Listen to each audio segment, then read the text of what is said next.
भारतीय secret service का chief general x बड़ी दिलचस्पी से सीआईडी द्वारा भेजी गई एक रिपोर्ट पढ़ रहा था। जॉकी के फ्लैट में मिली टॉर्च पर मेहताब आलम नामक एक आदमी की उंगलियों के निशान पाए गए हैं।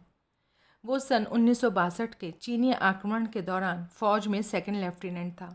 उसे चीनियों द्वारा युद्धबंदी बना लिया गया था, लेकिन लड़ाई खत्म होने के बाद जब युद्धबंदियों का आदान प्रदान किया गया तो उसने वापस लौटने से इनकार कर दिया था।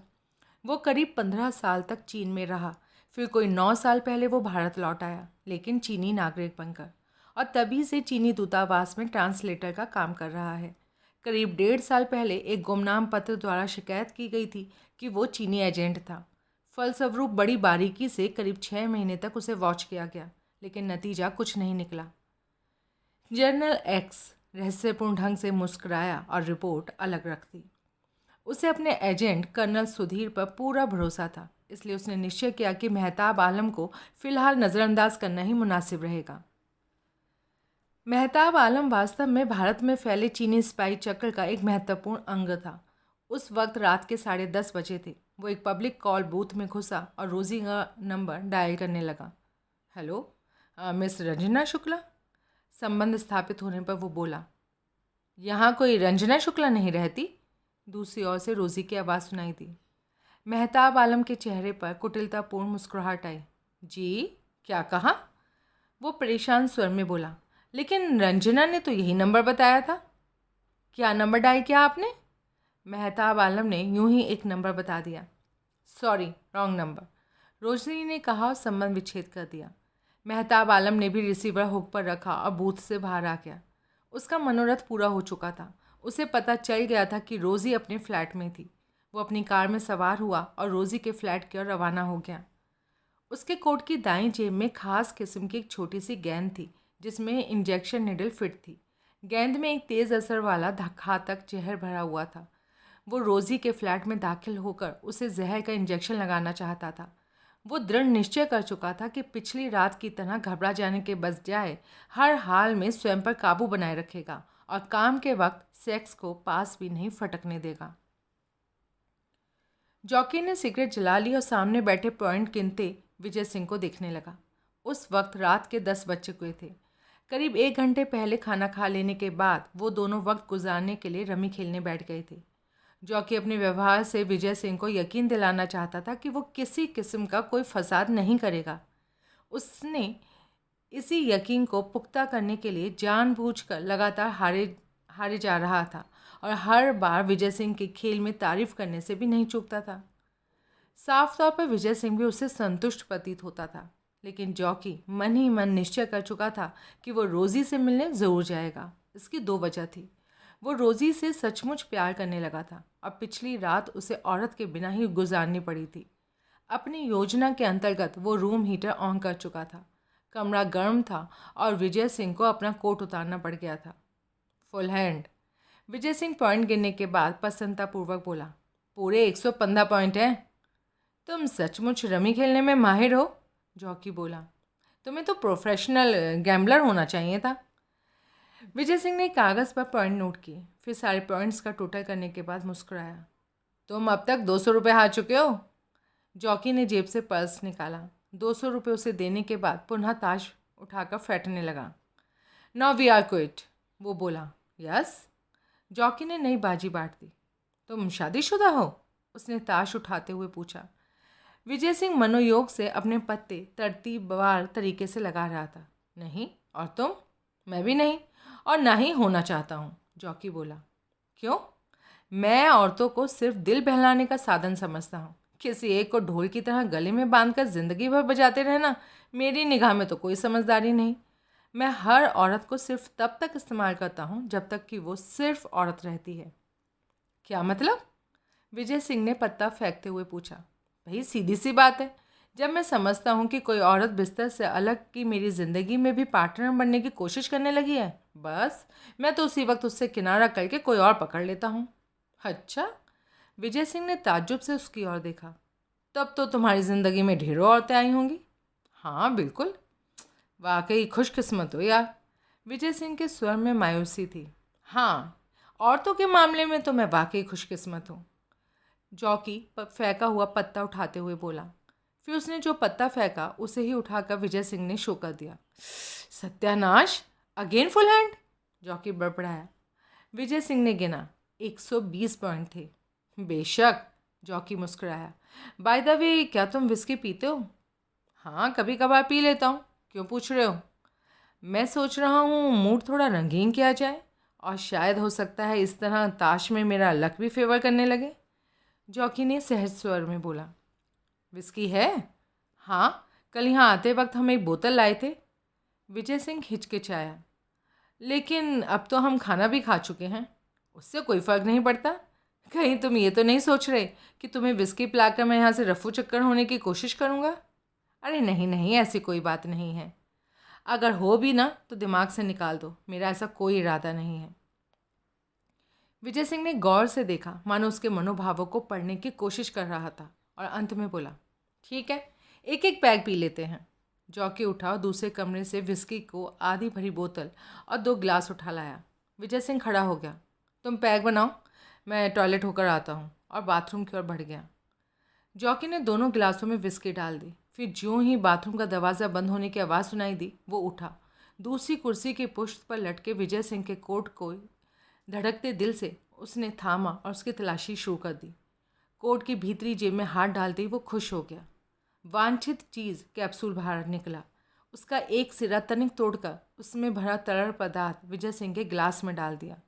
खाली कैप्सूल वापस कोट की जेब में रखा और इस अंदाज में अपनी कुर्सी पर बैठ गया मानो जैसे कुछ हुआ ही नहीं था। तभी बाथरूम का दरवाज़ा खुलने और फिर बंद होने की आवाज़ आई। विजय सिंह वापस लौटा। पानी कितना? पानी का जग हाथ में उठाए जॉकी ने पूछा। भर दो पूरा, विजय सिंह अपनी कुर्सी पर बैठता हुआ बोला। मैं शराब को बहुत हल्की करके पीता हूँ और एक ही बार में गिलास खाली कर दिया करता हूँ। जॉकी का मन मयूर खुशी से नाचने लगा। यही तो वो चाहता था। गिलास तो मैं भी एक बार में खाली कर देता हूँ, वो पानी डालता हुआ बोला, लेकिन ज़्यादा पानी मैं नहीं पी सकता। दोनों के गिलास आपस में टकराए और एक ही दफ़ा में खाली करके नीचे रख दिए गए। बढ़िया विस्की थी, विजय सिंह बोला। और दूँ? नहीं, अभी नहीं। खेलोगे और? जॉकी ने उबासी लेते हुए पूछा। हाँ हाँ, क्यों नहीं, बांटो, विजय सिंह जुआरी जैसे अंदाज में बोला। तुम्हारा पर्स खाली करना है। जॉकी ने ताश पाटनी शुरू कर दी। वो नहीं जानता था कि उस कैप्सूल का असर कितनी देर बाद शुरू होना था, इसलिए विजय सिंह को शक करने नहीं देना चाहता था। उस बाजी के ख़त्म होते होते ही विजय सिंह को उबासी आने लगी। बंद करो, अब थोड़ी देर सोएंगे। ठीक है, जॉकी ने कहा और ताश समेट कर एक तरफ रख दी। पॉइंट्स का हिसाब लगाकर विजय सिंह ने उसका भुगतान किया, फिर अपना कोट उठाकर पहना और प्रवेश द्वार का लॉक चेक करने के बाद वो बेडरूम में पहुंचा। जॉकी ने भी उसका अनुसरण किया। दोनों अलग अलग पलंग पर लेट गए। हमने यहाँ से कब जाना है? जॉकी ने पूछा। 4 बजे। जॉकी ने अपनी रिस्ट वॉच पर निगाह डाली। 11 बजे थे। जॉकी आंखें बंद किए सोने की कोशिश करने का अभिनय करता हुआ इंतज़ार करने लगा। मुश्किल से 10 मिनट बाद विजय सिंह के खर्राटे गूंजने लगे। कैप्सूल वाकई में तेज असर साबित हुआ था। जॉकी ने 5 मिनट तक इंतजार किया। विजय सिंह मुंह खोले पीठ के बल घोड़े बेचकर सोया हुआ था। जॉकी उठा और कुछ देर और खड़ा उसे घूरता रहा। फिर वो उसके पलंग के पास पहुंचा। उसने बहुत ही धीरे धीरे बड़ी सफाई से उसके कोट की भीतरी जेब में हाथ डालकर प्रवेश द्वार की चाबी निकाल ली। वो बेडरूम से निकला, ताला खोलकर फ्लैट के बाहर आ गया, प्रवेश द्वार पुनः लॉक किया और सीढ़ियाँ उतरकर इमारत से बाहर आ गया। सड़क पर पहुंचते ही भाग्यवश उसे एक खाली जाती टैक्सी मिल गई। रोज़ी के फ्लैट का पता बताते हुए वो पिछली सीट पर बैठ गया और टैक्सी तेजी से भागने लगी। सुधीर क्रीम कलर की फिएट कार को औसत रफ्तार से बम्बई पूना मार्ग पर ड्राइव कर रहा था।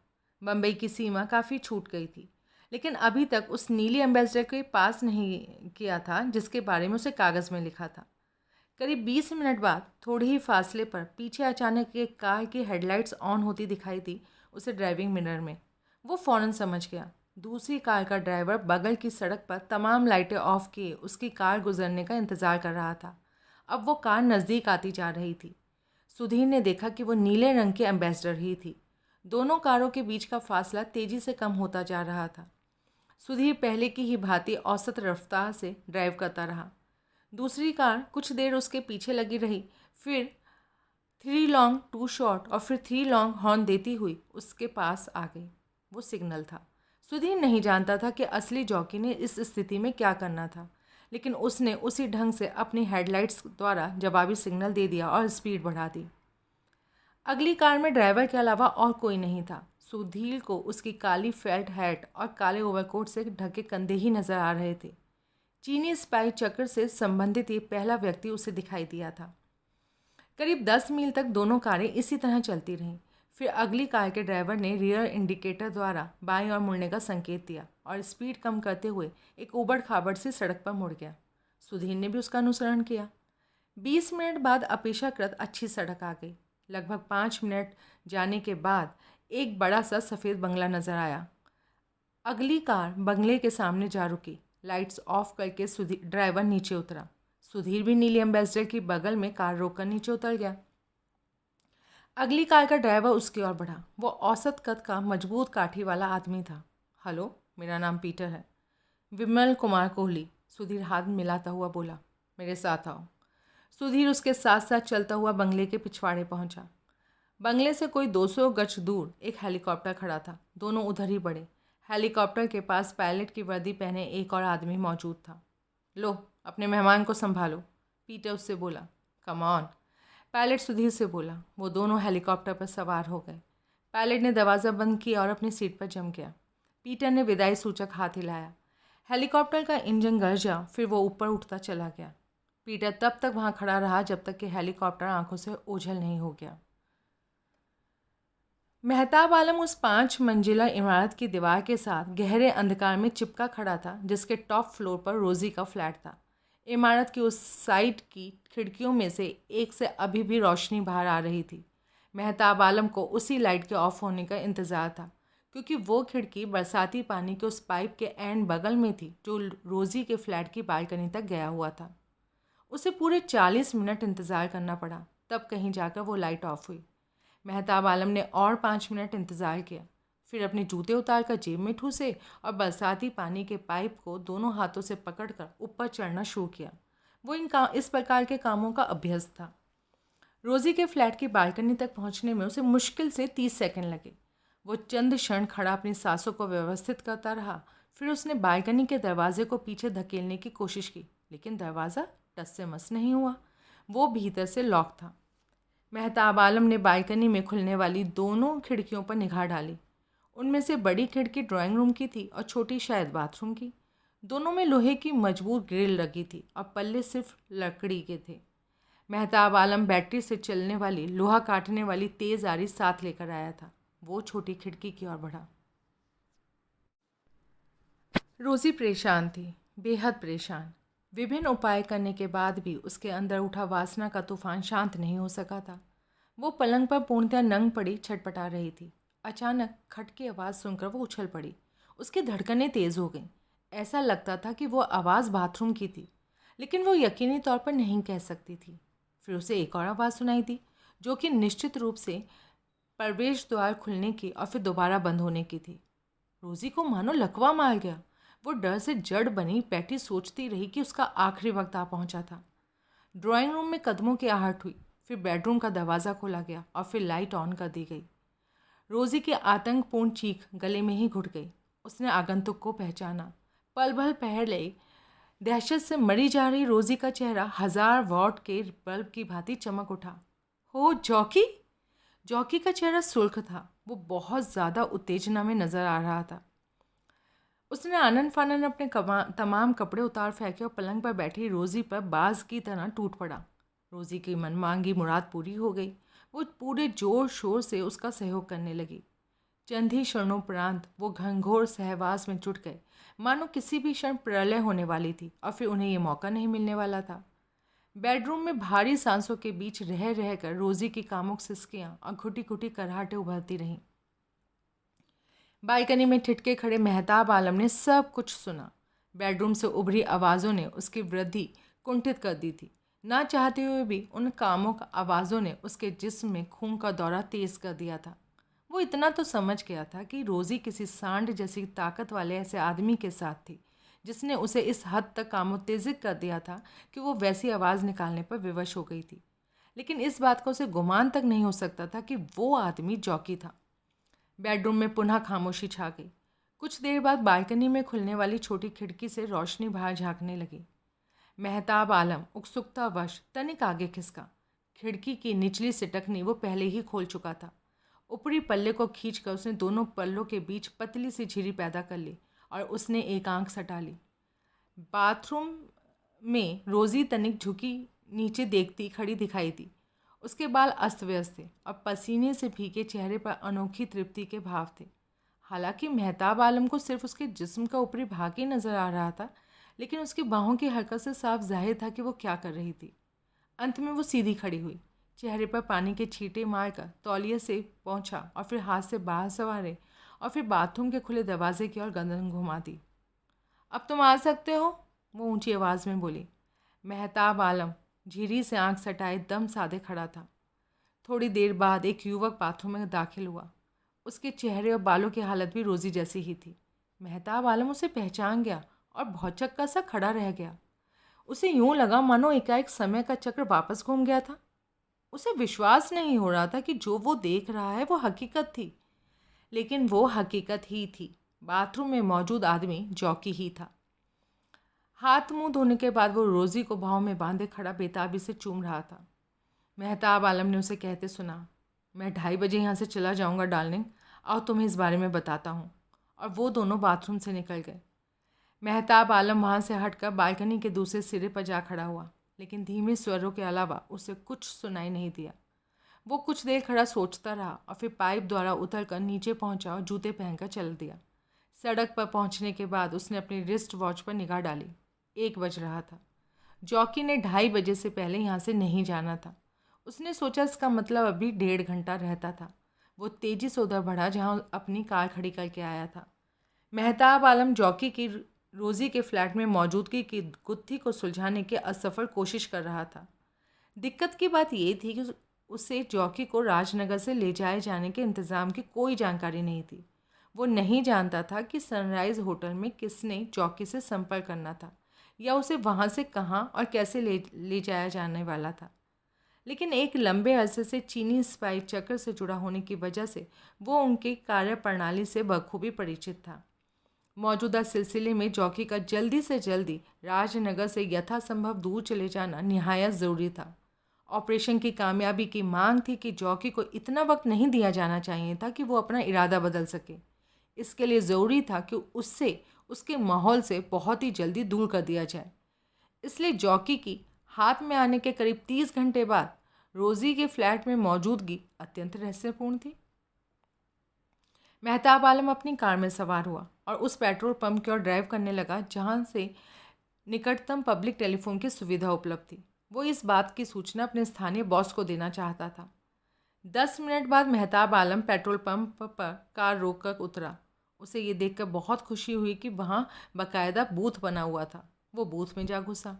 नंबर डायल करने के बाद देर तक रिसीवर कान से लगाए खड़े रहा। दूसरी ओर सिर्फ घंटी बजे जा रही थी। हेलो, अंत में दूसरी ओर से किसी ने कहा। मेहताब आलम ने हाथ में पकड़ा 50 पैसे का सिक्का कॉइन बॉक्स में डाल दिया। Boss, jet 13 speaking. बोलो। मेहताब आलम ने सांकेतिक भाषा में कह दिया कि वो 3 घंटे बाद मिलना चाहता था। दूसरी ओर से बोलने वाले ने मुलाकात की जगह बताकर संबंध विच्छेद कर दिया। मेहताब आलम ने रिसीवर हुक पर लटकाया और बूथ से बाहर आ गया। अपनी कार द्वारा वापस रोज़ी के फ्लैट की ओर लौटता हुआ वो सोच रहा था। रोज़ी के साथ हम बिस्तर होना और उसके मुंह से वैसी आवाज़ें निकलवाना जैसी कि जॉनी ने निकलवाई थी सचमुच बेहद मज़ेदार रहेगा। फिर अगले ही क्षण उसे जॉकी के फ्लैट में रचना के साथ हुई घटना याद आ गई और उसने रोज़ी के साथ हम बिस्तर होने के विचार को बलपूर्वक दिमाग से झटक दिया। रोज़ी को सारी दास्तान सुनाने के बाद जॉकी ने अपने कपड़े पहने। मैं नहीं जानता डार्लिंग मुझे कहाँ ले जाया जाएगा, वो अंत में बोला। तुम वापस जाते ही क्यों हो, यहीं रहो। वापस ना पहुंचने की सूरत में मैं इस शहर में तो क्या पूरे देश में कहीं भी ज़्यादा दिन जिंदा नहीं रह सकूंगा। गलत, बिल्कुल गलत। मैं नहीं मानती। मैं इस पर कतई यकीन नहीं कर सकती। जो कुछ तुमने बताया है वैसी बातें सिर्फ किताबों में पाई जाती हैं, लेकिन इस बात को किसी अखबार में भी नहीं पढ़ सकोगी। मैं अखबार पढ़ती ही नहीं। जॉकी पलंग पर उसके बगल में बैठ गया। तो मुझे प्यार करती हो रोज़ी? उसने पूछा। हाँ, बेहिंता। मेरा इंतज़ार करोगी? बिल्कुल। जॉकी ने उसे बाहों में भरकर चूम लिया। अच्छा, मैं चलता हूँ, 2:30 बज गया, मुझे जाना है। मैं तुम्हारा इंतज़ार करूँगी जॉकी। हाँ, मैं जानता हूँ। जॉकी ने उसे आखिरी बार किस किया और फ्लैट से बाहर आ गया। इमारत से निकलकर उसने टैक्सी स्टैंड से टैक्सी ली और वापस अपने कैद खाने की ओर रवाना हो गया। आधा घंटे बाद जब वो उसी फ्लैट में पहुंचा तो विजय सिंह को उसी तरह खर्राटे लेते हुआ पाकर उसने भारी राहत महसूस की। उसने चुपचाप प्रवेश द्वार की चाबी वापस उसके कोट की जेब में डाली और अपने पलंग पर लेटकर 4 बजने का इंतज़ार करने लगा। ठीक 4 बजे इमारत के बाहर एक कार आकर रुकी। उससे उतरकर 2 आदमी ऊपर पहुंचे और फ्लैट के दरवाजे पर दस्तक दी। जॉकी उस वक्त भी जाग रहा था और विजय सिंह को जगाने के लिए उसे उस पर पूरे 2 जग पानी उलटना पड़ा। विजय सिंह हड़बड़ा कर उठा। जॉकी ने बड़ी शराफत से कबूल कर लिया कि उसने मजाक के तौर पर उसकी विस्की में कैप्सूल डाल दिया था, लेकिन वहाँ से जाने के बारे में जिक्र तक नहीं किया। बाहर दरवाजे पर लगातार दस्तक दी जा रही थी, इसलिए मौका मुनासिब ना समझकर विजय सिंह बस खा जाने वाली निगाहों से उसे घूर कर रह गया। उसने दरवाज़ा खोला। जॉकी सहित आगंतुकों के लिए वो नीचे उतरा। वहीं कार उन्हें लेकर चली गई।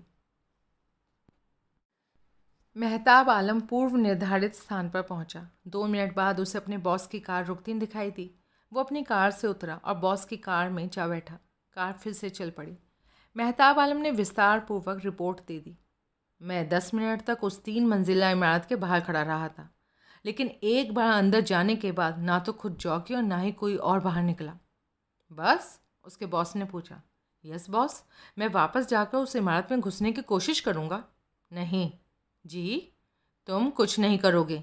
ये ठीक है कि इस मामले में कहीं गड़बड़ ज़रूर है, लेकिन वो गड़बड़ इतनी ज़बरदस्त है कि तुम उसमें कुछ नहीं कर सकते, इसलिए चुपचाप बैठो। और वो दोनों लड़कियां, उन्हें भी दिमाग से निकाल दो। Okay boss. और सुनो, जब तक मैं ना बुलाऊं दोबारा मुझसे मिलने की भी कोशिश बिल्कुल मत करना, समझे? Yes boss. आप समझते हैं हालात इस कदर ख़तरनाक है? हाँ, तुम कोई भी ऐसा काम नहीं करोगे जिससे किसी का भी ध्यान तुम्हारी ओर आकर्षित हो। नितिन मेहता से भी मत मिलना। अगर वो चाहे तो क्या तुमसे संपर्क बना सकता है? नहीं। ठीक है। बॉस ने कार रोक दी। नीचे उतरो और जल्दी से जल्दी दिल्ली लौटकर दूतावास में पहुंच जाओ। मेहताब आलम चुपचाप नीचे उतरा और पैदल वापस अपनी कार की ओर चल दिया। उसकी समझ में नहीं आ रहा था कि उसका बॉस इस कदर परेशान क्यों हो गया था और इतनी एहतियात किस लिए ज़रूरी थी। 2 दिन बाद चीन की राजधानी बीजिंग में संगवेन ने सिगरेट सुलगाया और कुर्सी में परसल कर छोटे छोटे कश लेने लगा। कुछ समय के बाद दरवाजे पर हौले से दस्तक हुई। कम इन। सुंगवेन अधिकारपूर्ण स्वर में बोला। दरवाज़ा खोलकर एक युवक भीतर दाखिल हुआ। उसने लाल रंग का एक फ़ोल्डर डेस्क पर रखा और उल्टे पैरों वापस लौट गया। सुंगवेन आगे झुक गया। फ़ोल्डर का लाल रंग इम्पॉर्टेंट एंड अर्जेंट होने का सूचक था। उसने फ़ोल्डर खोला। उसमें एक एजेंट की रिपोर्ट थी जो सांकेतिक भाषा से चीनी में तब्दील करके सीधे उसके पास भेजी गई थी। सुंगवेन ध्यानपूर्वक उसे पढ़ने लगा। From 01 Rajnagar for director 3rd bureau Chinese counter espionage organisation Beijing. Report operation dragon. Jainendra Kumar Kashyap उर्फ जॉकी बुधवार रात 1:30 बजे से 3 बजे तक भी राजनगर में ही मौजूद था, जबकि उसे वहाँ बिल्कुल नहीं होना चाहिए था। कोई भारी गड़बड़ है। सुंगवेंग के माथे में बल पड़ गए। उसने दाईं ओर झुककर इंटरकॉम का बटन दबाया। ऑपरेशन ड्रैगन की फाइल लाओ। वही युवक लगभग फ़ौरन ही पुनः भीतर दाखिल हुआ और अपने चीफ के सामने एक फ़ाइल रख दी। मुझे उम्मीद थी कि आप इस फाइल को ज़रूर मांगेंगे, वो बोला। ठीक है, जाओ। युवक बाहर निकल गया। सुंगवेन ने फाइल खोली और हाल ही में भारत से आई रिपोर्ट पढ़ने लगा। From K5 Rajnagar for director 3rd bureau Chinese counter espionage organisation Beijing. Report Dinesh Thakur आज मंगलवार सुबह 11 बजे बम्बई के लिए रवाना हो गया। From B8 Bombay for director 3rd bureau Chinese counter espionage का organisation Beijing. Report Vimal Kumar Kohli आज मंगलवार रात 12:55 पर सिंगापुर के लिए रवाना हो गया। सिंगापुर से कोई रिपोर्ट अभी तक नहीं आई थी, लेकिन उसकी कोई अहमियत भी नहीं थी। अहमियत इस बात की थी कि जॉकी लगभग एक ही वक्त में बम्बई और राजनगर दोनों शहरों में मौजूद नहीं हो सकता था। ज़रूर कहीं कोई भारी गड़बड़ थी। राजनगर के एजेंट 01 की रिपोर्ट ठीक थी, कोई भारी गड़बड़ थी। सुंगवेन ने टेलीफोन पर ली चैंग से संबंध स्थापित किया। Li Chang Chinese counter espionage organisation के उस विभाग का अध्यक्ष था जो विदेशों में भेजे जाने वाले एजेंटों को ट्रेनिंग दिया करता था। हेलो ली। यस स्पीकिंग, दूसरी ओर से आवाज़ आई। सुंग बोल रहा हूँ, अपने ऑपरेशन ड्रैगन के बारे में बताओगे? ज़रूर, उस ऑपरेशन की हर एक बात मुझे ज़बानी याद है, चाहे तो फाइल बंद कर सकते हो। ताज़ा समाचार ये है कि मुझे आधा घंटा पहले फ़ोन पर सूचना मिली है कि जैनेंद्र कुमार कश्यप उर्फ जॉकी ताइमा हो पहुँच चुका है। सुंगवेंग गुर्राया। मुझे अफसोस है कि फ़ाइल बंद नहीं की जा सकती। जवाब में खामोशी। क्या मतलब? अंत में पूछा गया। राजनगर से हमारे आदमी ने, जो इस जॉकी के मामले में वहाँ स्थानीय चीफ था, रिपोर्ट दी है कि जॉकी मंगलवार रात 1:30 बजे से 3 बजे तक वहीं देखा गया है, जबकि बम्बई से हमारे आदमी का कहना है कि वो उसी रात 12:55 पर सिंगापुर के लिए रवाना हो चुका था। जॉकी को पहचानने में गलती हुई होगी या फिर तारीखों में कोई गड़बड़ है। तुम अच्छी तरह जानते हो ली, मेरे आदमी ऐसी गलतियां नहीं करते। मैं सोचता हूँ हमें जल्दी से जल्दी तुंगला चेन से मशवरा कर लेना चाहिए। जैसा तुम मुनासिब समझो सुंग। तुंगला चेन चाइनीज़ काउंटर एस्पायोनेज ऑर्गेनाइजेशन का चीफ था। 53 साल की उम्र में भी उसके जिस्म में सांड जैसी ताकत थी। उसकी शक्ल मौत से तुंग से मिलती थी। आम अफवाह थी कि मौत से तुंग ने सालों तक उसे अपने डबल के रूप में इस्तेमाल किया था। उसके बारे में ये भी कहा जाता था कि वो इस उम्र में कमसिन लड़कियों को भोगने का शौकीन था। ली चैंग और सुंगवेंग को अपने ऑफिस में दाखिल होते देखकर वो गुर्राया। मैं समझता हूँ तुम लोग खामखा मेरा कीमती वक्त बर्बाद नहीं करोगे। हालांकि ली चैंग और सुंगवेंग उसे कतई पसंद नहीं करते थे, लेकिन उनकी ये नापसंदगी उनकी अपने पास तक ही सीमित थी। वो दोनों उसके डेस्क के सामने पड़ी कुर्सियों पर बैठ गए। ली चैंग ने संक्षेप में ऑपरेशन ड्रैगन की रूपरेखा बताई, जिसका मुख्य उद्देश्य भारत से किसी ऐसे आदमी को लाना था जो दक्षिणी भारत को छोड़कर वहाँ के आधिकारिक प्रदेशों के आम बोलचाल, रहन सहन वगैरह की पूरी जानकारी रखता हो, ताकि ताइमा हो के स्पाई स्कूल में वो ट्रेनिंग पा रहे एजेंटों को वो सब सिखा सके। कॉमरेड वैन क्योंकि भारत में इस किस्म के ऑपरेशनों के इंचार्ज हैं, इसलिए उस आदमी की यहाँ मंगवाने की जिम्मेदारी इनकी थी। लेकिन इन्हें अभी एक रिपोर्ट मिली है कि जो भारी गड़बड़ की और संकेत करती है। कहकर ली चैंग चुप हो गया। सुंगवेन ने अपने ब्रीफकेस से एक फाइल निकालकर तुंगलाग चे के डेस्क पर रख दी। 1 घंटे पहले मुझे सूचना मिली है, वो कागजात दिखाने के बाद बोला, कि जॉकी ताइमा हो पहुंच चुका है। तुंगली ने सिगरेट जलाई। इसमें परेशान होने की कोई ज़रूरत नहीं। उसकी जगह किसी और आदमी को भेज दिया गया है। इसका पता लगाने के हमारे पास कई साधन हैं। जॉकी को सनराइज होटल राजनगर में जाली कागजात भेजे गए थे, जिन्हें हमारे यहाँ ही तैयार किया गया था। उन पर उसकी उंगलियों के निशान थे। उनकी छाप हमारे पास मौजूद है। उसकी शिनाख्ती फ़ोटो भी हमारे पास है। मेरा विचार है उसकी शिनाख्त के लिए ये सब काफ़ी है। एक्सीलेंट, तुंगला चेन सहमति सूचक स्वर में बोला। मैं ताइमा हो में अपने रिप्रेजेंटेटिव से संबंध स्थापित करके उसे ही दोहरी चेकिंग का आदेश दे दूंगा। सुधीर नहा धोकर बाथरूम से निकला और कपड़े पहनने लगा। ताइमा हो पहुँचे उसे करीब 3 घंटे हो चुके थे, लेकिन वो अभी भी काफ़ी थकान महसूस कर रहा था। वो शीशे के सामने खड़ा कंघी कर रहा था, क्योंकि वो अभी तक भी अपने नए चेहरे का अभ्यस्त नहीं हुआ था। इसलिए जब भी वो शीशा देखता झटका सा खाकर रह जाया करता था। सहसा दरवाजे पर उसने दस्तक की आवाज़ सुनाई दी। सुधीर ने कंघी रखकर दरवाज़ा खोला।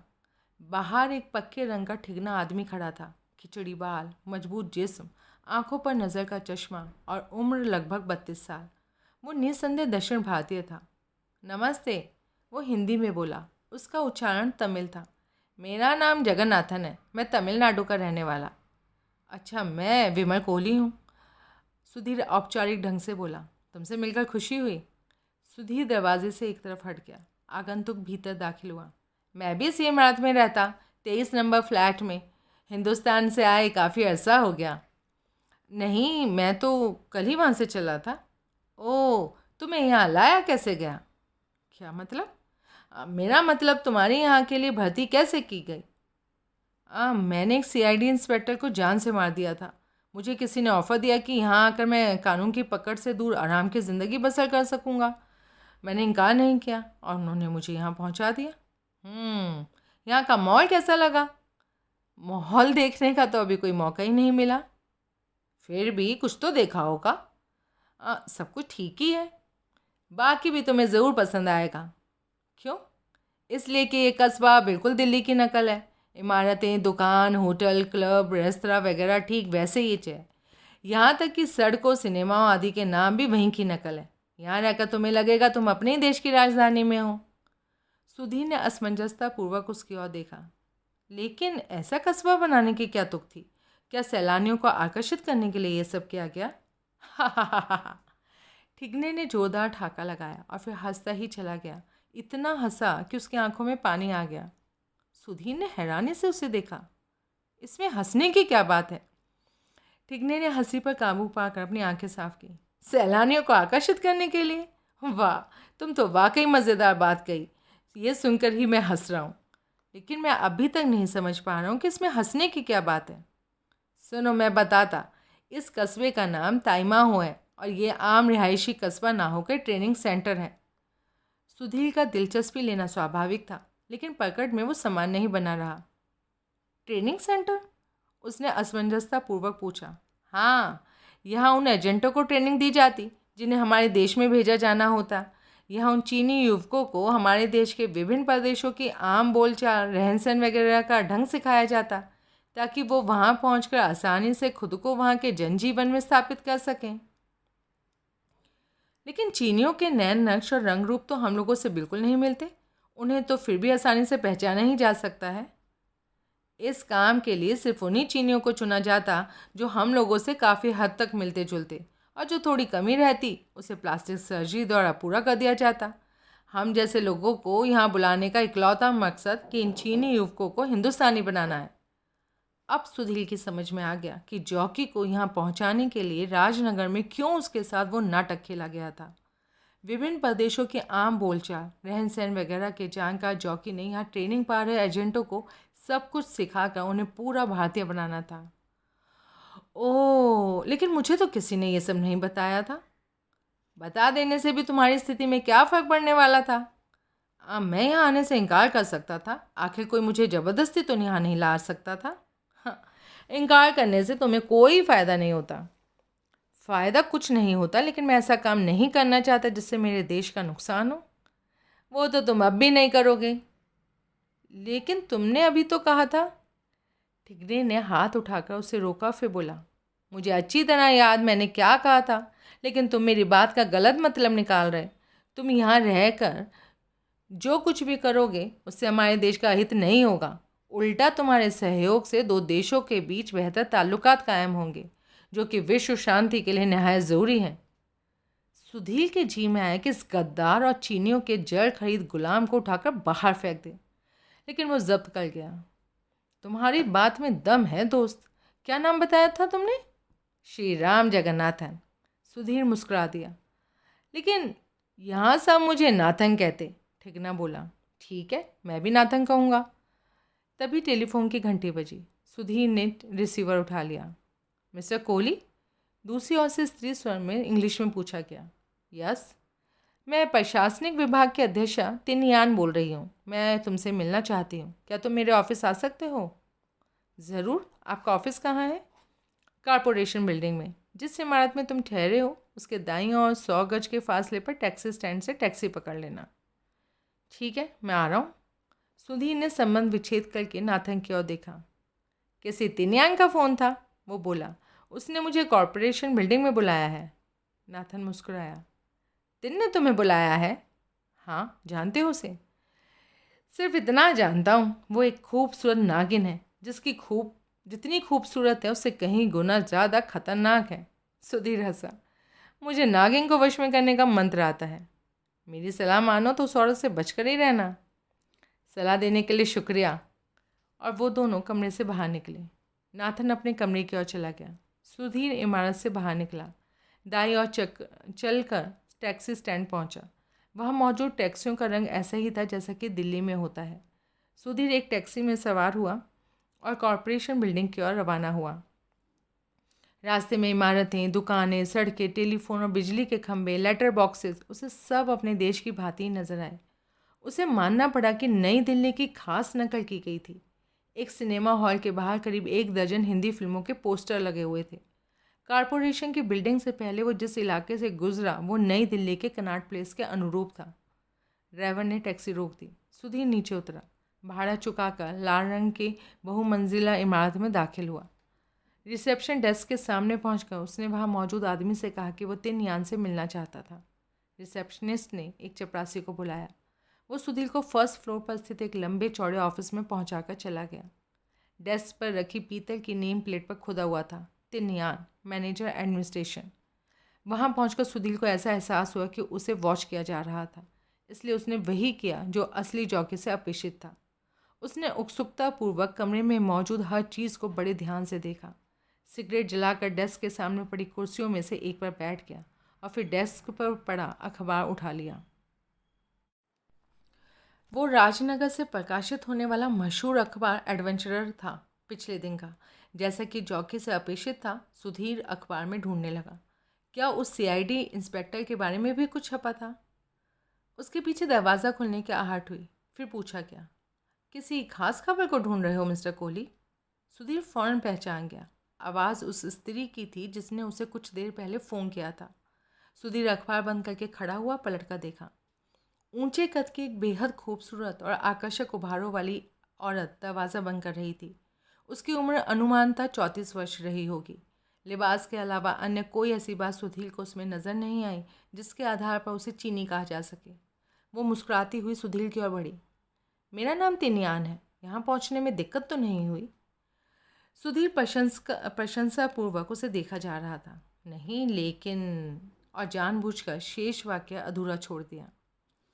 तिनयान की मुस्कुराहट गहरी हो गई। लेकिन क्या? कुछ नहीं, कुछ ना कुछ बात तो ज़रूर है। सुधीर निश्चय कर चुका था कि इस औरत से किस ढंग से पेश आना है।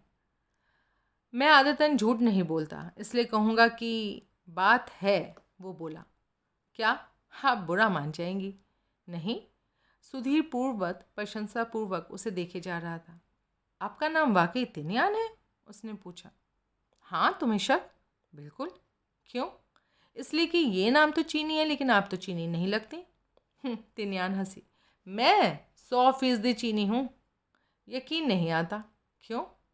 क्योंकि हिंदुस्तान में आमतौर से कहा जाता है कि चीनी औरतें नाटे कद, भौड़ी शक्ल और फुहर लिबास वाली होती हैं। इसलिए अगर आप वाकई चीनी हैं तो मुझे बेहद हैरानी है। ओह, तो इसलिए तुम मुझे इस ढंग से देख रहे हो? हाँ, आप पर उनमें से एक भी बात पूरी नहीं उतर रही है। आप यकीनन बेहद खूबसूरत औरतों में से एक हैं। सुधीर ने प्रशंसापूर्ण स्वर में कहा और फिर हिचकिचाने का अभिनय करते हुए बोला, मैं निसंकोच स्वीकार करता हूँ कि आप जैसी औरतें मुझे बेहद पसंद है। तिनमांग तुरंत गंभीर हो गई और अपने डेस्क के पीछे आ गई। अपना पासपोर्ट दो। सुधीर ने पासपोर्ट निकाल कर उसकी ओर बढ़ाया। ये पासपोर्ट नकली है, वो बोला। मेरा असली नाम विमल कुमार कोहली नहीं, जैनेंद्र कुमार कश्यप उर्फ जॉकी है। मैंने तुमसे सफाई नहीं मांगी, बैठ जाओ। सुधीर बैठ गया। तिनयान ने पासपोर्ट खोला, उसमें लगी फ़ोटो से सुधीर के चेहरे का मिलान किया। अपने दूसरे कागजात दो। तुम्हें इन चीज़ों की ज़रूरत नहीं, मैं एक पास दे दूँगी, यहाँ उसी से तुम्हारा काम चल जाएगा।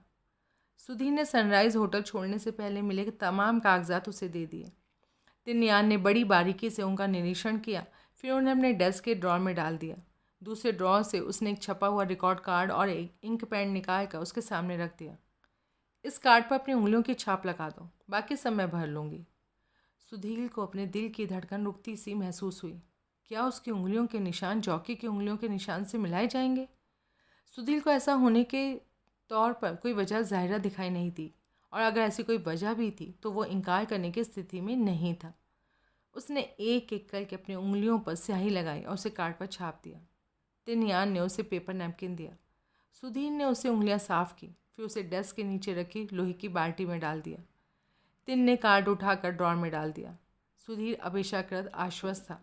उसे ऐसी कोई संभावना नजर नहीं आई जिसकी वजह से सोचा जा सके कि चीनियों के पास असली जॉकी के फिंगरप्रिंट्स की छाप होगी।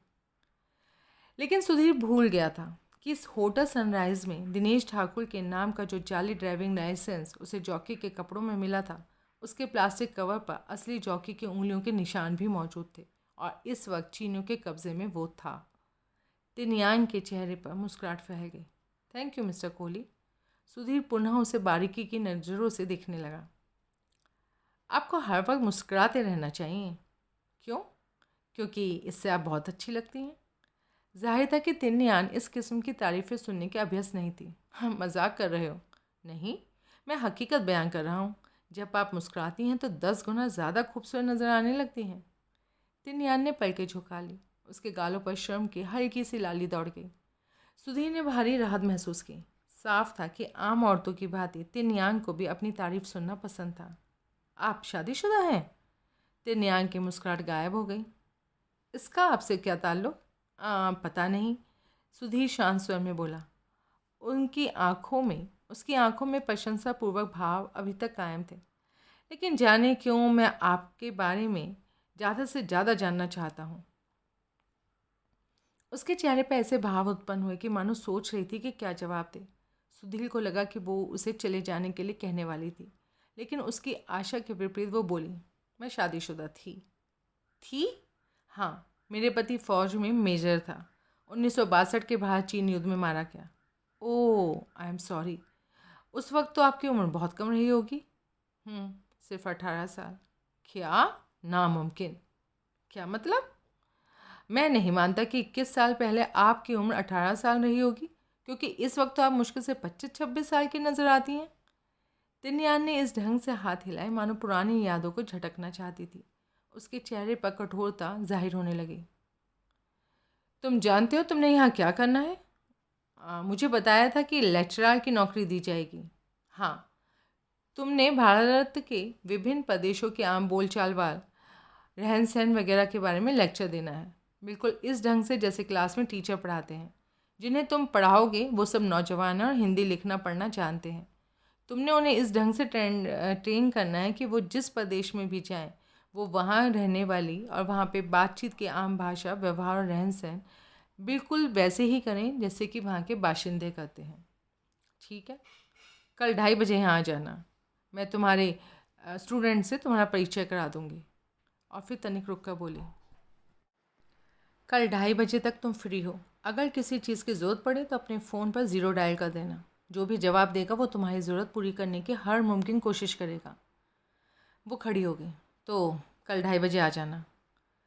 मैं तब तक ज़िंदा रहने की कोशिश करूँगा, सुधीर आशिकाना लहजे से बोला। तिनयान ने ऐसा जाहिर किया कि मानो सुना ही नहीं था, फिर और दरवाजे की ओर बढ़ गई। चाइनीज़ काउंटर एस्पायनोज ऑर्गेनाइजेशन के चीफ ने दीवार घड़ी पर निगाह डाली। 5:45 बज चुके थे। ऑफिस बंद होने का वक्त होने वाला था। सहसा उसके रक्त संचार में वृद्धि होने लगी। इस शाम उसने अपना मनपसंद काम करने का निश्चय किया था, जिसे वो इंस्पेक्शन कहा करता था, और इसके लिए वो अपना शिकार भी चुन चुका था। उसने इंटरकॉम पर अपने सेक्रेटरी को बताया कि वो थोड़ी देर के लिए कहीं जा रहा था। वो उठा, ऑफिस से बाहर निकलकर दरवाज़ा लॉक किया और सीढ़ियों की ओर बढ़ गया, क्योंकि उसे शक था कि लिफ्ट अटेंडेंट इंटेलिजेंस का आदमी था। 2 फ्लोर ऊपर पहुंचने तक उसकी सांसें उखड़ने लगी और वो उत्तेजनावश धड़कनें तेज़ हो गई थीं। वो लंबा गलियारा पार करके उस दरवाजे के सामने रुका जिस पर रिकॉर्ड्स ऑफिस की तख्ती लगी हुई थी।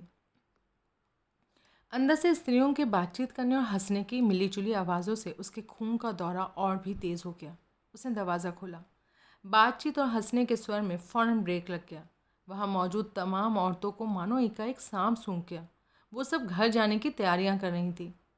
तुंग ला चैन ने उन सब पर निगाह दौड़ाई, फिर उसकी नज़र एक जगह स्थिर हो गई। तुम सब जा सकती हो, सिवाय चीशा के, वो हाफते से कठोर स्वर में बोला। सभी स्त्रियों ने उस लड़की की ओर देखा जिसका नाम लिया गया था। वो करीब 18 साल की ऐसी लड़की थी जिसके अंग प्रत्यंग से जवानी फूट रही थी। एक ऐसा फल जो डाल से तोड़ा जाने के लिए तैयार था। उसे छोड़कर बाकी सब स्त्रियां भेड़ों के रेबड़ की तरह बाहर निकल चुकी थीं। तुंगला चेन ने अंदर से दरवाज़ा बंद करके कुंडी चढ़ा दी। वो चीशा की ओर पलटा। खिड़की बंद कर दो, उसने आदेश दिया। चीशा कांपती हुई आगे बढ़ी और खिड़की बंद करके वहीं खड़ी रह गई। वो डर के मारे मरी जा रही थी। वो समझ नहीं पा रही थी कि आखिर उसे अकेली को रोका क्यों गया था। उसने तो अभी पिछले हफ्ते यहाँ नौकरी शुरू की थी और यहाँ के माहौल से भली भांति परिचित भी नहीं हो पाई थी। अलबत्ता तुंगला चेंग की सख्त मिजाजी के बारे में वो ज़रूर जान गई थी, लेकिन तुंगला चेंग की इंस्पेक्शन की शिकार पहली औरतों ने क्योंकि डर के मारे ज़बान नहीं खोली थी, इसलिए चीशा उसके इरादों को नहीं भांप सकी। वो सिर्फ इतना ही समझ सकी कि उससे कोई गलती हो गई थी और जिसकी सज़ा उसे दी जाने वाली थी। तुंगला चेन जानता था कि जिस दिन भी उसकी इस करतूत का भांडा फूट जाएगा, उसी दिन उसका पुलंदा बन जाएगा। लेकिन उसकी हवस का शिकार हुई हर औरत ने क्योंकि बात अपने तक ही रखी थी, इसलिए उसका हौसला बढ़ता चला गया था और उसे पूरा यकीन हो गया था कि कोई भी औरत इस मामले में कभी भी ज़बान नहीं खोलेगी। इधर आओ, उसने आदेश दिया। खिड़की के पास बुत बनी खड़ी चीशा के जिस्म में हरकत हुई और वो धीरे धीरे आगे बढ़ी। तुंगला चेन ने सर से पांव तक उसे ललचाई नज़रों से देखा। कितने साल की हो? 18 साल, कॉमरेड चीफ। मुझे किसी ने तुम्हारी शिकायत की है चीशा। मेरी शिकायत? हाँ, तुम्हारे पास जो भी कागजात हैं चुपचाप निकाल दो। कागजात? हाँ, लेकिन मेरे पास तो कोई कागजात नहीं है। मैं समझी नहीं आप किन कागजात के बारे में पूछ रहे हैं। तुंगला चेंग का सब्र जवाब देने लगा। अपने कपड़े उतारो। चीशा एकदम से पीली पड़ गई। मैं कपड़े नहीं उतारूंगी, आपको मेरे कपड़े उतरवाने का कोई हक नहीं है। तुंगला चेन ने गहरी सांस ली। मैं ऑफिसर हूँ, मैं यहाँ का चीफ हूँ। दुश्मन के जासूसों का पर्दाफाश करने का मुझे पूरा पूरा अधिकार है। लेकिन मैं तो जासूस नहीं हूँ। सबूत पेश करो। मुझे खबर दी गई है कि तुम आज शाम वहाँ से कुछ कागजात लेकर किसी दूसरे देश के एजेंट को सौंपने वाली थी। मुझे दी गई खबर गलत भी हो सकती है, क्योंकि तुम जैसी लड़कियाँ तो यहाँ जाती तौर पर मुझे भी उम्मीद नहीं कि ऐसा करोगी। लेकिन अगर तलाशी तो लेनी पड़ेगी ना तुम्हारी। अगर तलाशी लेने पर तुम्हारे पास से कोई चीज़ बरामद नहीं हुई तो मैं समझूंगा वाकई गलत सूचना दी गई थी और तुम्हें घर जाने की इजाज़त दे दूंगा। इसलिए मेरे साथ सहयोग करो और कपड़े उतारो। डरी हुई लड़की ने अपनी बाहें परस्पर छाती पर बांध ली, मानो इस तरह वो अपना बचाव करना चाहती थी। अगर मेरी तलाशी लेनी है तो किसी औरत को बुलाओ। मैं आपके या किसी दूसरे आदमी के सामने कपड़े नहीं उतारूंगी।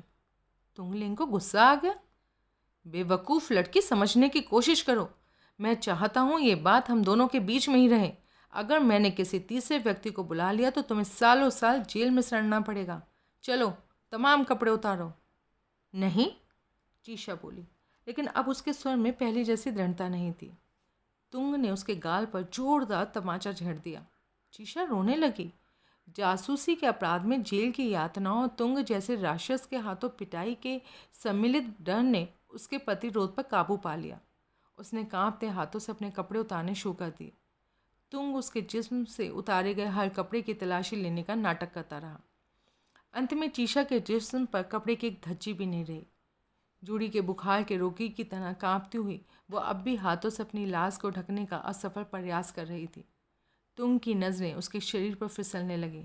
बेहद खूबसूरत हो, ऐसा लगता है जैसे सांचे में डालकर बनाया गया है। चीशा किंग कर्तव्य विमूढ़ सी खड़ी रही। तुंग ने उसे बाहों में दबोच लिया। विवश चीशा चाहकर भी प्रतिरोध नहीं कर पाई। शैतान तुंग ने उसे फर्श पर डालकर अपने जिस्म का पूरा बोझ उस पर डाल दिया। चीशा जिभा किए जा रहे जानवर की भांति चीखी। तुंग ने बाएं हाथ से उसका मुंह भींच लिया। चीशा छटपटाती रही, उसकी चीखें अंदर ही अंदर घुटती रही और शैतान तुंग की हवस उसे निगलती रही। सुंगवेन ने तुंगला चेन द्वारा भेजा गया मैसेज ली चैंग को थमा दिया। मैसेज पर ताइमा होक में तुंग के रिप्रेजेंटेटिव के साइन थे। विमल कुमार कोहली की शक्ल सूरज चौकी के उस फोटो से मिलती है जो हमारे पास है, लेकिन उसके उंगलियों के निशान नहीं मिलते। वाह, ली चैंग इसे पढ़ने के बाद बोला। अब हमें अपनी वास्तविक स्थिति का पता चल गया। हमारे विपक्षियों ने हमारे ऑपरेशन ड्रैगन के लिए असली आदमी की जगह अपना एजेंट भेजकर कमाल दिखाया है। यकीनन, सुंगवेन ने सहमति दी। तुंगला चेंग के चेहरे पर खींच भरे भाव थे। जब उसने चीशा के साथ बलात्कार किया था तो वो कवारी लड़की साबित हुई थी और वो उसे बेहोशी की हालत में छोड़कर चला आया था। अब उसे अफसोस हो रहा था कि उसने चीशा के पास उसके होश में आने तक ठहर कर उसे दिलासा क्यों नहीं दी थी। उसे डर था कि वो कोई भी बेवकूफ़ाना हरकत कर सकती थी। अगर तुम इस बात के लिए दुश्मनों की तारीफ़ करना चाहते हो तो शौक से करो, वो बोला, लेकिन 1 घंटे के अंदर उस चूहे को जब यातनाओं की चक्की में पीसा जाने लगेगा तब उसे पता चलेगा कि यहाँ आकर उसने अपनी ज़िंदगी की सबसे बड़ी भूल की है। सुंगबेन और ली चेंग ने उसे घूरा। इस तरह क्या देख रहे हो? तुंग ने पूछा। तुम्हें? ली चेंग बोला। क्यों? क्या तुम इसे गिरफ्तार कराओगे? क्या तुम उसे तमगे पहनाना चाहते हो? नहीं, लेकिन मैं उसे गिरफ्तार कराने के हक में भी नहीं हूँ। तुंगला चेंग को इन दोनों आदमियों पर ताव आ रहा था। क्यों? तुम इसे सिर्फ काउंटर एस्पायोजन के नज़रिए से देख रहे हो, ली चैंग बोला, लेकिन इस मामले में मेरा नज़रिया दूसरा है। ज़रा सोचने की कोशिश करो, इस आदमी को यहाँ भेजने की क्या वजह हो सकती है? पहेलियाँ मत बुझाओ, सीधी बात करो। सीधी और साफ बात यह है कि ताई मा हो हमारा एजेंट ट्रेनिंग सेंटर है। यहाँ इस आदमी को भेजने का इकलौता मकसद उन साधनों का पता लगाना है जिनके द्वारा हमारे एजेंटों की उस वक्त शिनाख्त की जा सके जब वो ट्रेनिंग ख़त्म करके हिंदुस्तान पहुँच चुके होते हैं। मैं समझता हूँ ये आदमी हमारे ट्रेनिंग पा रहे एजेंटों के इंडेक्स कार्डों की, जिनमें उनकी फ़ोटो, हुलिया, फिंगरप्रिंट्स वगैरह मौजूद हैं, उनकी फ़ोटो खींचना चाहता है।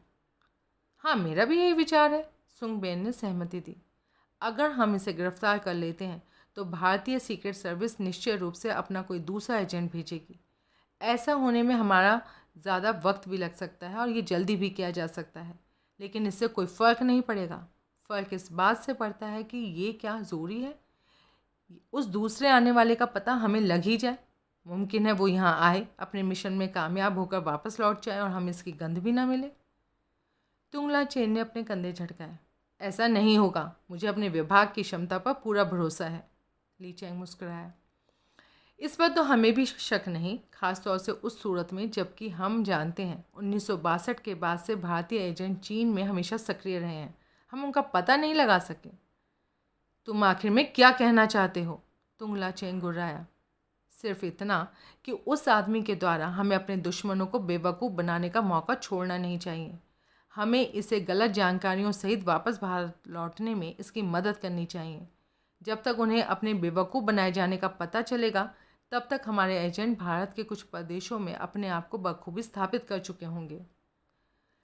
सुंगमैन ने सिगरेट सुलगाकर गहरा कश लिया। ली ठीक कहता है, मैं इससे पूरी तरह सहमत हूँ। तुंगला चैन फौरन खड़ा हो गया। मेरा सिर्फ एक ही असूल है, वो दृढ़ता से बोला। दुश्मन के एजेंट को तड़पा तड़पा कर मार डाला जाए और मैं यही करूँगा। ली चैंग ने मुंह बिसूर लिया। फिर इससे पहले कि बहस आगे बढ़ती दरवाजे पर 2 बार दस्तक दी गई। तुंगला चैन ने आगे बढ़कर दरवाज़ा खोला। इंटेलिजेंस ब्यूरो का एक आदमी भीतर दाखिल हुआ। कामरेड तुंगला चैन कौन है? मैं हूँ, क्या बात है? तुंग आशंकित स्वर में बोला। भीतरी आते से अभी अभी एक जवान लड़की की नंगी लाश बरामद हुई है। या तो उसे किसी ने तीसरी मंजिल से खिड़की से फेंका था या फिर उसने खुद ही छलांग लगाई थी। तुंगला चेंग की रीढ़ की हड्डी में अचानक एक सर्द लहर गुजर गई। क्या पकते हो? एक अर्दली ने लाश की शिनाख्त की है। हत प्राण का नाम चीशा था। वो आपके रिकॉर्ड्स ऑफिस में काम करती थी। हमारा चीफ जानना चाहता है कि इस मामले में क्या किया जाना चाहिए। तुंगला चेंग का चेहरा कागज़ की तरह सफ़ेद पड़ गया। मैं तुम्हारे साथ चलता हूँ, वो मरी सी आवाज़ में बोला। सुंगमैन ने पीछे से हाँक लगाई। हमारे मसले का क्या रहेगा? तुंगला चेन उनकी ओर पलटा। वो देखकर हैरान रह गए। कुछ देर पहले तक शेर की तरह दहाड़ रहा तुंग इस वक्त चूहे की भांति डरा हुआ है। तुमको जो मुनासिब लगे कर लो, तुंग बड़ी मुश्किल से कहा। मैं अब इसमें कोई दखल नहीं दूंगा, और बाहर चला गया। ली चैंग ने उठकर दरवाज़ा पुनः बंद किया। सुंगमैन ने नया सिगरेट सुलगाया। अजीब नहीं लगा तुमको? मैंने तो इस आदमी को पहले कभी इस तरह डरते नहीं देखा। इसका यही अंत होना था। इससे बदकार लड़कियों तक ही महदूद रहना चाहिए था, लेकिन उम्र के साथ इसकी हवस भी बढ़ती गई और ये जोर आजमाइश पर उतर आया, ली चैंग ने जवाब दिया। सुंगमैन ने भौं से कोड़कर इसकी ओर देखा। ओह, तो ये चक्कर है? हाँ, यही चक्कर है, ली चैंग हंसा। सुधीर पिछले करीब 1.5 घंटे से ब्लैक बोर्ड के पास खड़ा क्लास टीचर की तरह पढ़ा रहा था। रोज़मर्रा की ज़िंदगी में प्रयुक्त होने वाले विभिन्न वाक्यों को वह अलग अलग प्रदेशों की आम बोलचाल में हिंदी के माध्यम से पढ़ा रहा था। उसके सामने करीब 75 नौजवान डेस्कों पर नोटबुक खोले विद्यार्थियों की भांति बैठे ध्यानपूर्वक सुन रहे थे और बीच बीच में नोट भी करते जा रहे थे। एक ही वाक्य को जब सुधीर विभिन्न प्रदेशों के अलग अलग उच्चारण में दोहराता तो वो मुस्कुरा उठते। कुल मिलाकर सुधीर लेक्चरार के रूप में कामयाब रहा था। थोड़ी देर बाद घंटी बजने लगी। सुधीर ने अपनी रिस्ट वॉच पर निगाह डाली। 4 बज रहे थे। छुट्टी का वक्त हो गया था। अच्छा दोस्तों, सुधीर मुस्कुराता हुआ बोला, मेरे लेक्चर को ध्यानपूर्वक सुनने के लिए बहुत शुक्रिया। आज ही के समय हम कल फिर मिलेंगे। तब तक के लिए नमस्कार। सभी विद्यार्थी खड़े हो गए। सुधीर क्लासरूम से निकलकर उस लंबे गलियारे में चल दिया जो स्कूल के प्रवेश द्वार तक जाता था। बाहर सुहावना मौसम था। एक तरफ 2 टीमें क्रिकेट खेल रही थीं और दूसरी तरफ हॉकी का मैच चल रहा था। सुधीर ने थोड़ी थोड़ी देर दोनों खेल देखे। खिलाड़ियों की सी सही भावना से खेलने वाले ये तमाम नौजवान चीनी कम भारतीय ज़्यादा नजर आते थे। ताइमा हो के उस ट्रेनिंग सेंटर में सुधीर का ये तीसरा दिन था। अपरिचित देश के परिचित वातावरण में वो खुद को काफ़ी हद तक स्थापित कर चुका था। इस दौरान उसे अपने और नाथन के अलावा और भी कई भारतीय दिखाई दिए, लेकिन उनसे बातचीत नहीं हो सकी थी। सुधीर ने पैदल ही वापस लौटने का निश्चय किया। वो अपनी ज़रूरतों की 1-2 चीज़ें खरीदना चाहता था और उसे उम्मीद थी कि इस तरह शायद किसी और से भी परिचय प्राप्त कर सकेगा। मोटे तौर पर वो अपने उद्देश्य निश्चित कर चुका था। यहाँ ट्रेनिंग पा रहे एजेंटों के इंडेक्स कार्ड हासिल करके अगर भारतीय सीक्रेट सर्विस के पास पहुँचा दिए जाएँ तो जब भी वो एजेंट ट्रेनिंग ख़त्म करके वहाँ पहुँचेंगे इन्हें पहुँचाने में कोई दिक्कत नहीं रहेगी। लेकिन इंडेक्स कार्ड को हासिल करने के लिए तिन यांग की मदद की सख्त ज़रूरत थी, क्योंकि वो ट्रेनिंग सेंटर में मैनेजर एडमिनिस्ट्रेशन थी। तिन यांग पिछले 2 दिनों से उसे नहीं मिली थी। उससे संपर्क करने के तरीके के बारे में सोचता हुआ सुधीर सड़क पर चलता रहा।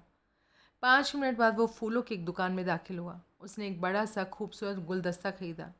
एक कागज़ लेकर उस पर हिंदी में लिखा, मेरी रातों की नींद और दिन का चैन हराम हो गया है। मैं तुमसे मिलने के लिए बेचैन हूँ, विमल। इस कागज़ को एक लिफाफे में डालकर उसने लिफाफे पर तिन यांग का नाम और पद लिख दिया। फिर लिफाफे को गुलदस्ते के साथ पिन से जोड़ दिया। दुकानदार को अतिरिक्त रकम देकर उसे हिदायत दी कि गुलदस्ता जल्दी से जल्दी तिन यांग के पास पहुंचा दिया जाए।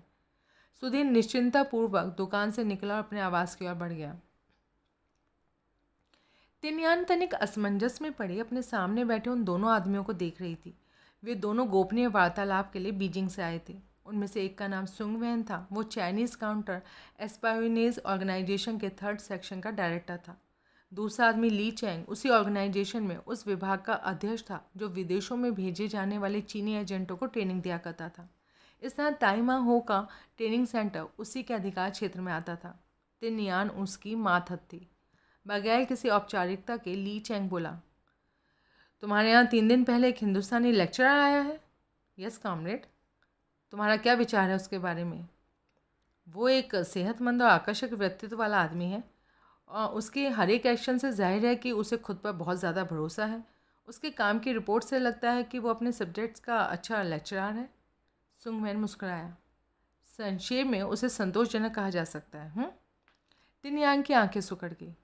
मैंने ऐसी कोई राय अभी कायम नहीं की है। मतलब किसी भी नितांत अपरिचित के बारे में इतनी जल्दी कोई राय कायम नहीं की जा सकती। तिन यांग ने दृढ़तापूर्वक जवाब दिया। ली चैंग ने सर हिलाकर सहमति प्रकट की। तुम ठीक कहती हो कॉमरेड यान। अगर तुम्हें पता लगे कि ये आदमी भारतीय सीक्रेट एजेंट है, सुंगवैन ने पूछा, तो तुम पर क्या प्रतिक्रिया होगी? तिन यांग मुक्त भाव से हंसी। पर यह नामुमकिन है। हमारे सुरक्षा प्रबंधों को धोखा नहीं दिया जा सकता। सुंगवैन और ली चैंग ने एक दूसरे की ओर देखा। फिर सुंगवैन मुस्कुरा दिया। सुरक्षा प्रबंधों के प्रति तुम्हें इतना विश्वास है, ये जानकर खुशी हुई। तिन यांग ने गंभीरतापूर्वक उसकी ओर देखा। आपने जो कहा सीरियसली कहा है? हाँ। तिन यांग का चेहरा एकदम कठोर हो गया। ओह, तब तो आपको उसे फ़ौरन गिरफ्तार कर लेना चाहिए और पूछताछ करके शूट कर देना चाहिए। जोश में मत आओ कॉमरेड यान। ली चैंग शांत स्वर में बोला, हमने इस आदमी को ना तो गिरफ्तार करना है और ना ही इसे शूट करना है। फिर हमने इस आदमी को गलत जानकारी देकर इसके माध्यम से इसके अफसरों को गुमराह करना है और इस नाजुक काम में कामयाब होने के लिए तुम्हारी मदद की ज़रूरत है। तिन यांग के मुंह से बोल नहीं फूटा। वो अविश्वासपूर्वक एकटक दोनों आदमियों को घूरती रही। उसके मन के कोने में अभी भी हल्की सी एक आशा थी कि दोनों उच्च अधिकारी बीजिंग से सहज मजाक करके उसके पास नहीं आए थे। वो बड़ी मुश्किल से इस कड़वी हकीकत को पचा सकी। I am at your orders.